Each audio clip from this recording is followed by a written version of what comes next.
अंबरनाथ में एक दिन की बच्ची को जन्म देने वाली मां ने फेंका, परिसर में मची खलबली। आज सुबह अंबरनाथ के शंकर हाइट फेज 2 में सुबह सुबह सफाई करते समय किसी कर्मचारी को एक नवजात बच्ची की लाश दिखाई दी। देखते ही देखते परिसर के लोग जमा हुए और उन्होंने इसकी सूचना पूर्व नगर सेवक उमेश पाटिल सहित पत्रकारों को दी। घटनास्थल पर तुरंत पहुंचकर उमेश पाटिल ने पुलिस को सूचित किया और लाश का पंचनामा करने के लिए उसे सरकारी अस्पताल भेजा। अनुमान है कि नवजात बच्ची का जन्म रात को ही हुआ था, जिसे उसकी बेरहम मां ने बिल्डिंग की दूसरी मंजिल से नीचे फेंका होगा या मारकर नीचे अंधेरे में रखा। शक के आधार पर पुलिस ने बिल्डिंग में रहने वाली एक महिला जो अविवाहित है उसे हिरासत में लेकर पूछताछ जारी। ये बच्ची नाजायज थी, इसीलिए उसकी मां ने उसे कठोरता से फेंक दिया। पुलिस आगे की जांच कर रही है।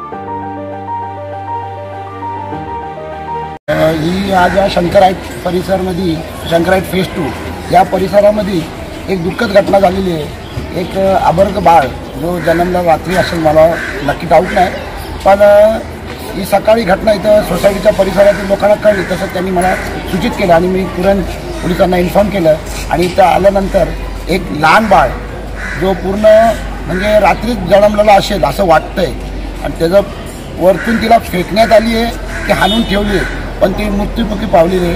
ही खूप दुःखद घटना आहे आणि एकदम लाजिरवाणी घटना आहे की अशा प्रकारच्या घटना आज देखील महाराष्ट्रामध्ये आपल्या अंबरनाथ परिसरामध्ये होत आहेत। स्त्री जातीचा होता की पुरुष जातीचा होता? काही बाळ हा स्त्री जातीचा आहे आणि कशा पद्धतीने ही घटना घडलेली आहे आता पोलीस त्याचा तपास करत आहेत आणि महिलाला त्यांनी पोलिसांनी ताब्यात घेतलेली आहे।